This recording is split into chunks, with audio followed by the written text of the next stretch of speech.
Hi, my name is Aza Manukova and I'm doing a series on women's wisdom. Really important to know women's wisdom, amazing women that are not recognized or anything but have been contributing to life, contributing to change in our world. And this is Rita de Brito. See? Thank you. Yes. Rita de Brito. Good pronunciation. Yes, it is right? excellent pronunciation. And Rita has been an educator for 35 years, 35 easily. 35 or 40 years. We need to move in a bit, so 40 years. 40 years. She's been an educator for 40 years. 40 years. She started it. I'm only 35. I don't know how I could have been an educator for 40 years. So, what type of education? Oh, good Lord, how does one answer that question? What type of education? Actually, I've always worked with children and adults who are non-English speakers.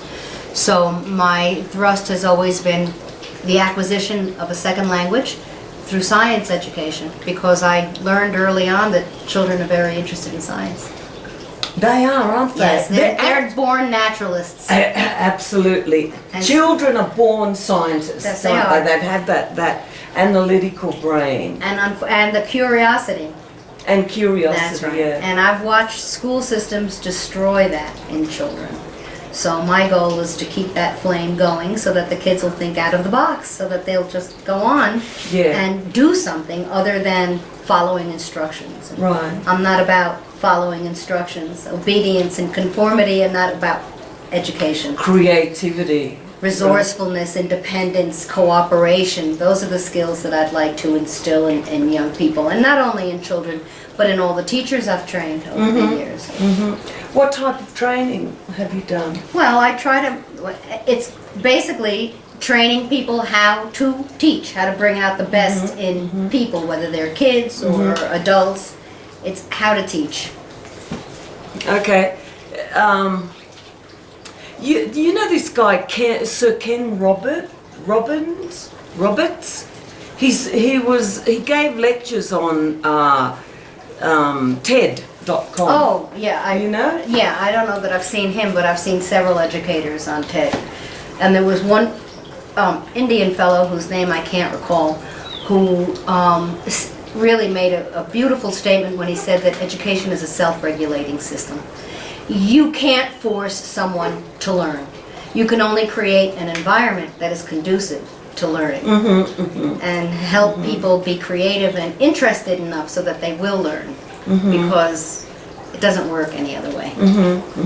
That's why there's so many school dropouts. Oh, that's one of the reasons why there's so many school dropouts. But yeah, it's about conformity and obedience. And it's 20, what is it, 12, what year are we in, 2013? We're in 2013. It's time we moved on from that old traditional model of listen to me, I know everything, since no one knows everything. And the computers, the technology, the information age has changed everything. So now we don't even need teachers in schools the way we used to in the past. People are curious, they can look it up, they can take a course, they can do any number of things worldwide. Yeah.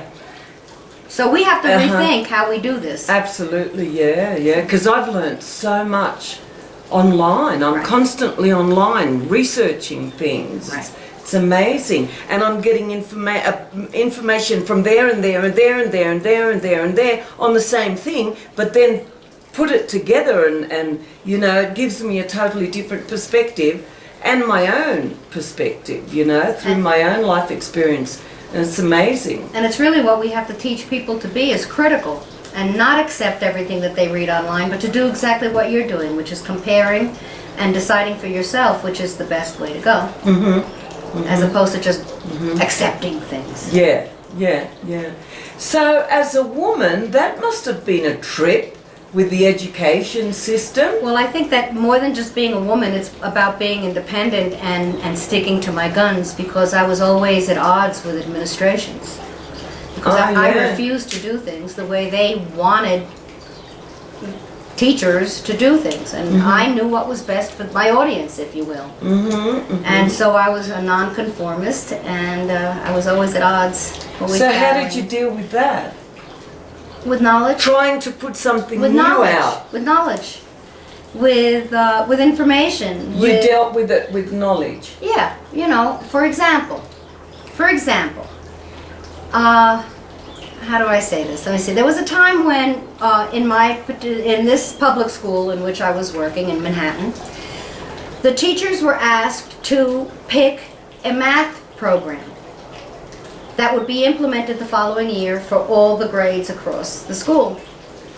Well, we had exactly 45 minutes to peruse all the materials in front of us and then select a program during lunch. So all of my fellow colleagues are in there eating their sandwiches and going through the materials, and I said, I'm not doing this. First of all, I'm having my lunch. And then, with time, I would like to look at these programs. And the director said to me, oh, we don't have any time, you have to pick it. And I said, well, do I have until Monday? And he said, yes. So I wrote a 3-page essay on why I was not willing to select any one of those, because all of them could have been valuable as resources, but not as straight programs. They don't write the curriculum. But our school systems follow textbooks as a curriculum from page 1 to the end of the book. And I don't do that. So I spent the entire weekend writing a scholarly paper with footnotes, and I'm quoting, you know, educators and psychologists, and that's how I always fought my battles, by bringing in information and saying, I do this because Piaget said, or because Gardner said. I mean, I don't want to be a name dropper, but that's what I did when I fought the system. Right, right. Get all of these professional people's opinion and lock them up And all theories, in. yeah. And theories, And say, yeah. this is why I choose to do this. And I'm not going to follow your instructions. I don't care what book you want me to use. I can see that I need this book for this kid, that kid, that kid. I need something else for that kid, that kid, that kid. And so I fought it. I just fought it. I'm a feisty gal. That's the truth. I am. I'm a feisty gal. That's fantastic. Well, it was, you know, And it can, and you succeeded in creating change that way. I'll tell you, when I left, my colleagues would call me and say, we miss you because you're the only one who stood up to the administrators. You're the only one who ever decided to. That's what a do it lot of differently. women need to learn, how to stand up to the social Authority, right. norm now, you know, because you know all of the tests that are already out there where women are taught to be subservient and follow and don't voice and don't become aggressive or assertive, because then you won't be pretty and then you won't be sexy and then no one will love you, and all of this type of insanity that we need to really investigate, question and investigate, right? Well, we need to So- stand up for what we know is right. So yeah, exactly. You know, and a lot of women try to do that, but they're shot down. They're not supported. They're not supported by men, and they're not supported by women either. You know, that's a big problem, People are threatened by strength. especially women's strength. And when you get bold enough to make your point, get your point across, then people are intimidated, and so they find ways to undermine you. So how did you deal with that? I'm the one who intimidated. Be the intimidator. Do it first. I did. I didn't mean to, but as it turned out, people found me intimidating. And I said, then it has to be to my advantage, because I'm not the quiet type. And That's great. So people perceived you in that way. Did you perceive yourself in that way? you know, not really. But it was brought to my attention when I taught a class at Columbia University that had 95 students in it. And most of them were afraid of me, which I thought was very interesting. And it wasn't my intention. But that's when I first heard that I was intimidating. So then you use that quality for your advantage. I always to- use, to yeah, make absolutely. change. I'm not going to be bulldozed. I have very strong opinions. I know what's right and what's wrong. I know what needs to be done in an educational setting. And I don't like injustices. So I'm armed. You know, I go in armed and ready to do battle. So you hear that? Go in armed. Do your research. Get quotes from these amazing people all through history. That's fantastic, absolutely. I'm going to tell you an anecdote. It was my last year of teaching before I came to live here in San Miguel. And my students, 5th grade students, had done a 6-week study on the human body. And we ended the study with a dissection of the chickens, and I created this magnificent, if I say so myself, bulletin board outside for everyone to see. We had a new principal at the time. She was really an idiot. And she comes up to the 3rd floor, which is where my classroom was, and she says, "Oh, Rita, you may not do this." I said, "I beg your pardon?" And she said, "You don't have the standards written on the wall." Now, this was a rule that was passed down from the city, from the state to the city to the local school districts. So I said to her, "You look at this work and you don't know what kind of learning the children did unless I write standard number 1, standard number 2. And she said, "The district requires it." So you know what I did? What? I tore the entire thing down. I took all the children's work back inside the classroom, and then I went out and wrote on the bulletin board, "There will no longer be any displays due to unnecessary demands." Well, the entire school was in a tizzy. Everybody kept running up. "Did you see what Rita wrote on it? Did you see what Rita did?" And I signed it. And it was huge, and it was in red. And this lady... Very seen, very seen. Yeah, and so the principal comes back up, and I'm in session with my kids, and I hear her tearing it all down and stuffing it into my garbage can. And she was being very visible. She wanted me to see her rip it all down. And so she says to me at the end of the day, she says, "You need to come to my office for a meeting." And I said, "No, I don't." And she said, "Yes, you do." I said, what was her name? I forgot her name. I said, "I've been to many meetings with you and you don't listen. So there's no point in my attending a meeting, so don't expect me to come." And she said to me, "I can call you up on charge. I can charge you with insubordination." And I looked at her and I said, "I beg your pardon." I said, "But who is being insubordinate to whom here?" And she never, ever pursued it any further. So it's just a matter really of being sure, of knowing that what you're doing is the right thing. And then it's much easier to stand up for it. Right. So the what's really important is to be armed. To And get to be knowledgeable. With knowledge. That's correct. With knowledge. That's right. Fantastic. And to have a conviction. Yeah, yeah. Because I was sure that I knew what my kids needed. Yeah. Or my adults needed. Yeah. And you know, they tell you what to do. Well, now you have to do this. Well, I'm sorry, they're not ready. Yeah. Yeah, I'm sorry, we're doing something else right now. Yeah. I mean, and just stick to your guns Yeah, yeah, instead of giving in. You know, Yeah. most people give in. yeah. So, how did you deal with unsolvable problems? And what was an unsolvable problem that you've had? My marriage was an unsolvable problem. Okay. It doesn't have to be work, just you personally as a woman. Live in a little bit. An unsolvable problem. I think for me, my biggest problem has always been economics. Because I was not ever focused in on money, so I didn't make any. And I didn't pick a profession in which one would make money. And so I think my biggest battle in life has been with money. But somehow, look how I live. Look at where I live. Somehow I've managed to pull this off, right? Yeah. What else? Another unsolvable problem. Yeah, an unsolvable problem. It's money. To me, money is my biggest problem. I'll give you an example, okay? One of my unsolvable problems was my mother.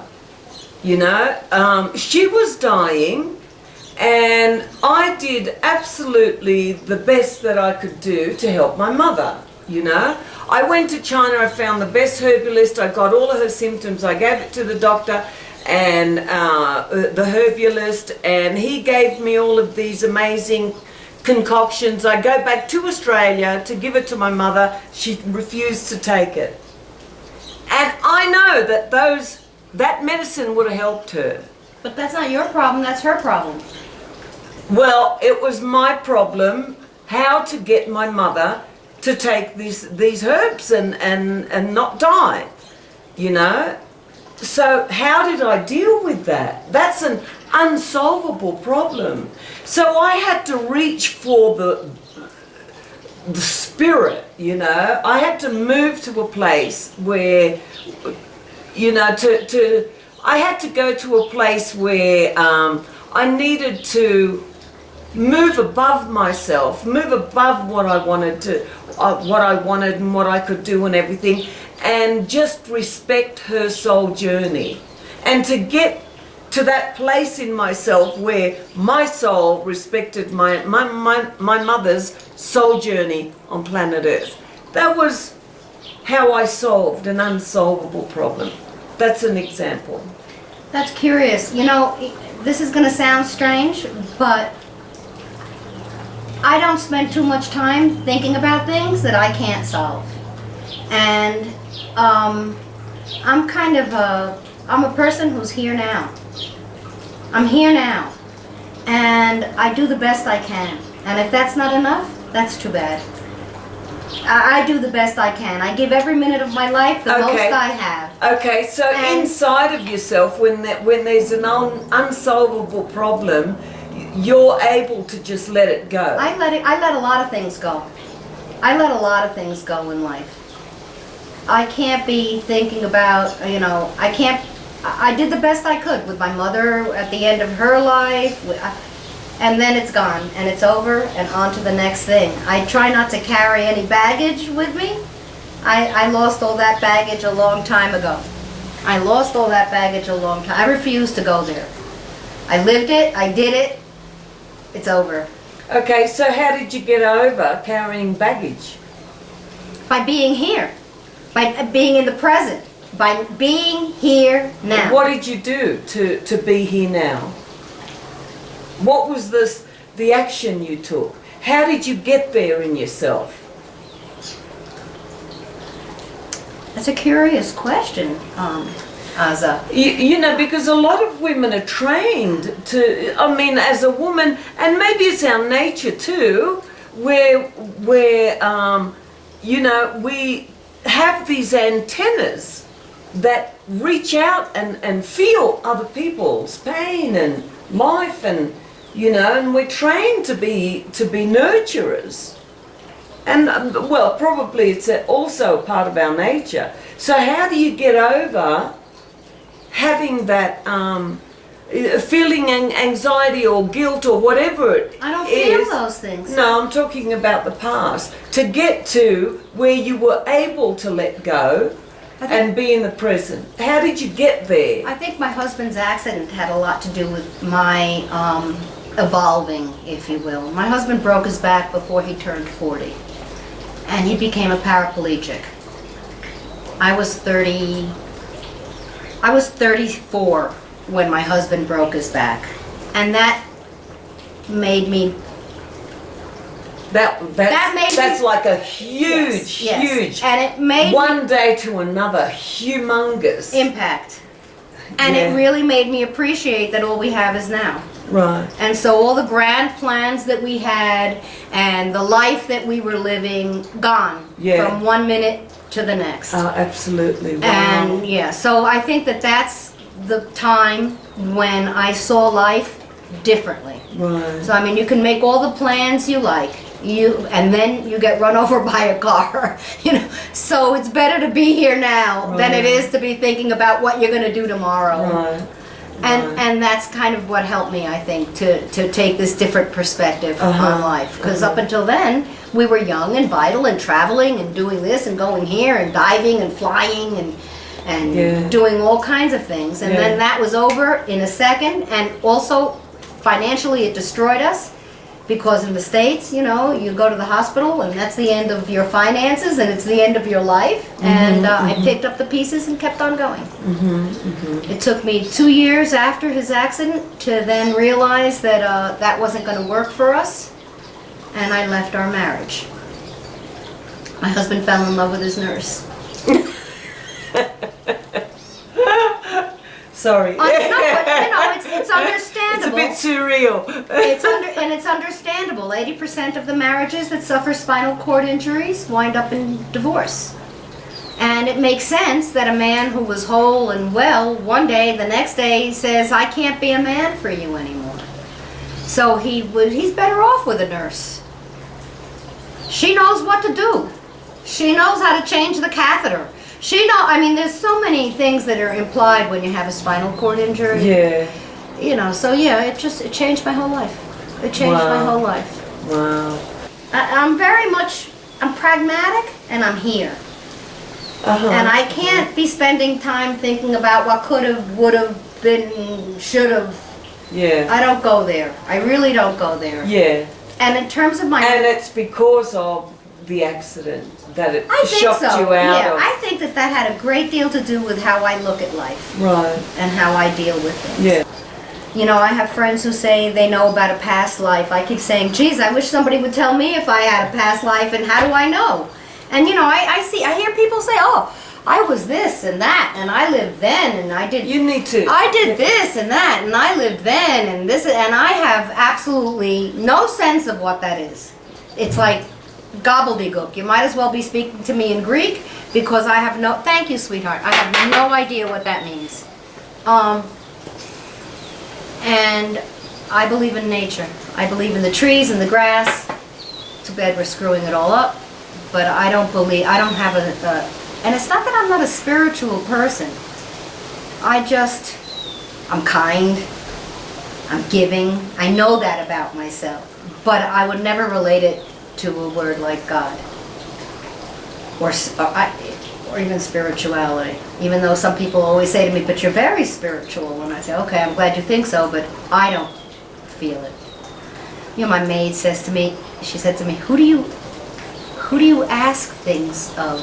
And I said, I'm sorry, what kinds of things are you expecting me to ask? Because she said, well, when I'm sick, I ask God to please make me better. I said, when I'm sick, I lie down and go to sleep. I'll drink some tea. I won't eat for 3 days, and then I'll be better. Who am I asking of? And it was like something that she couldn't grasp. You don't ask someone, I don't go there. I might disappoint you, with some of your questions. No, it's not a matter of being right or wrong. It's just different perspectives, showing different perspectives. That's all. So I don't ask. I don't pray. I don't chant. I don't do om. But I live here, and I'm quiet most of the time. And I'm enjoying my sunsets and my night skies. And I'm doing that quietly, but not with the intention of, I think I'll meditate now for half an hour. That doesn't cross my mind. Instead, I'll be outside quietly. Like last night, I came out at midnight. I lay on the chaise and I looked at the stars for about a half an hour and then I decided to go to bed. Now, if you want to call that meditating, you may, or seeking... Krishnamurti, yes, a great... I love him. Yeah? I used him a lot in education. Very spiritual man. Guru. He said meditation is being quiet. You can sit down and think, you know, Coca-Cola, Coca-Cola, Coca-Cola, to keep your mind directed, and that'll work. The same as Om will work, you know, just to keep your mind directed and clear. He said meditation is sit down and relax. Sit down and relax and absolutely nature and just seeing and being alive, you know, your life longing for itself to be alive is meditation. That's what I do then. That's what I do. Oh, right, so you are spiritual. I guess.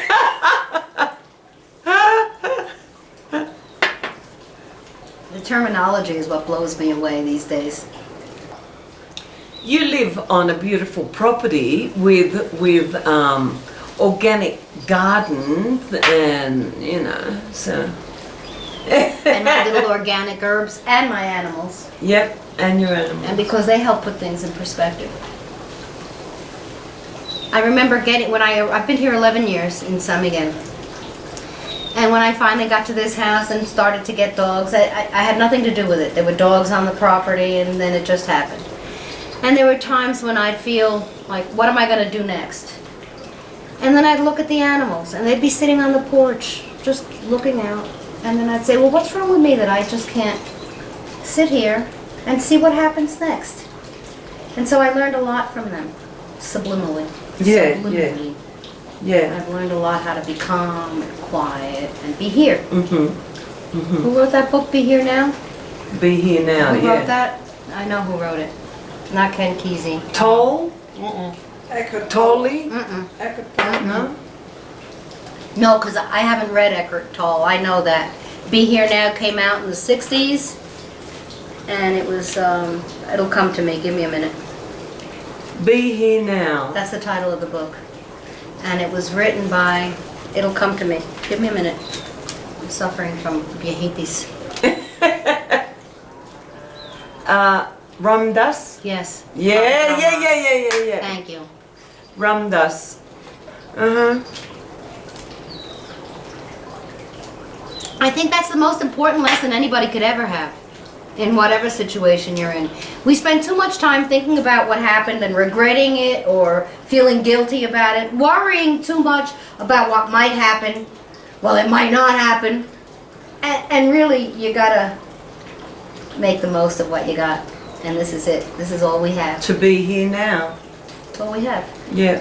It's hard to do. Yeah. So you learnt to do that from being here in this place and from your animals. Pretty much. Yeah, and also from my work. My work is very grounds me. Working the way I do also grounds me. I don't have time to think about that, and I don't have time to worry about what hasn't happened. I'm too busy doing the things that need to be done right now. Fantastic. And that empowers you. Now, mind you, I don't have a husband and I don't have children. Probably if you have children, you have a different perspective on things because you're worried about them. You're wanting to provide a safe haven for your kids. You want them to grow up to be healthy, and so there's a reason to think about the future in a way that I don't need to think about the future because mine's finite and I don't leave anyone behind. Could change your perspective on things, right? Do you have children? Absolutely. No, I don't. Yeah, that could change your perspective. Right? I mean, and I don't have to worry about those things, and I don't have to worry to come home and make a dinner for someone, and I don't have to do any of that stuff. So I'm free to be me. Yeah. So gratitude. I've been hearing a lot about that word gratitude, you know, to be grateful. It apparently does amazing things chemically in your body and hormones and you know, it cures a lot of neuroses and that. Gratitude. It has to do, I think, with accepting who you are, right? And appreciating what you have. To truly accept what you are. Yeah. To me, that's what love is. That, you know, I hear about self-love. You have to love yourself. All of these great, you know, gurus and everyone talks about you have to love yourself. And it was strange for me. I struggled with that. You know, okay, I believe you, but I don't know what you're talking about, Yeah, you know? I feel that way. And I think totally accepting yourself is self-love. I agree with you there, and I try also not to, I don't understand what that is. I never had a problem with who I am. Maybe because of looks. I don't know. You know, I mean, I would think I didn't have that. I didn't have some problems that other women might have.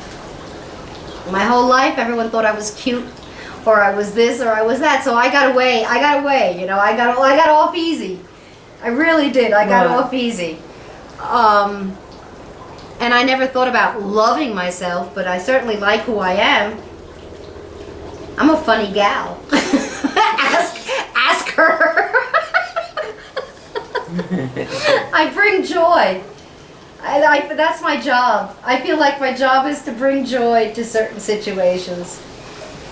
And that's great. Let me just talk about that, you know. Isn't that fantastic?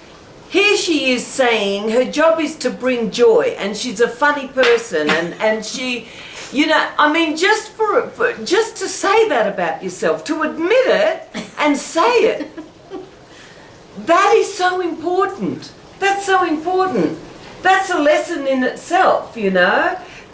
I'm a funny person, I bring joy to people, I totally accept myself, I'm just doing what I'm doing on planet Earth and contributing, you know. I mean, isn't that fantastic to be really, really honest with yourself and say positive things about yourself. Tell your friends positive things about yourself.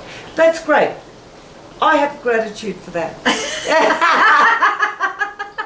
Self-love. Just accept who you are, and that's all. And if you don't like something, you change it. Exactly. That's it. That's it. That's it. It's really kind of simple. Yeah, I think it is. sometimes It is. we think we worry things too much. Yeah. We think about things too much Yeah. as opposed to just accepting it Yeah. and moving on. Yeah. That's women's wisdom, isn't it? Accept it and move on. That's fantastic. You like that one? Yeah. Good. Cheers, mate. Cheers.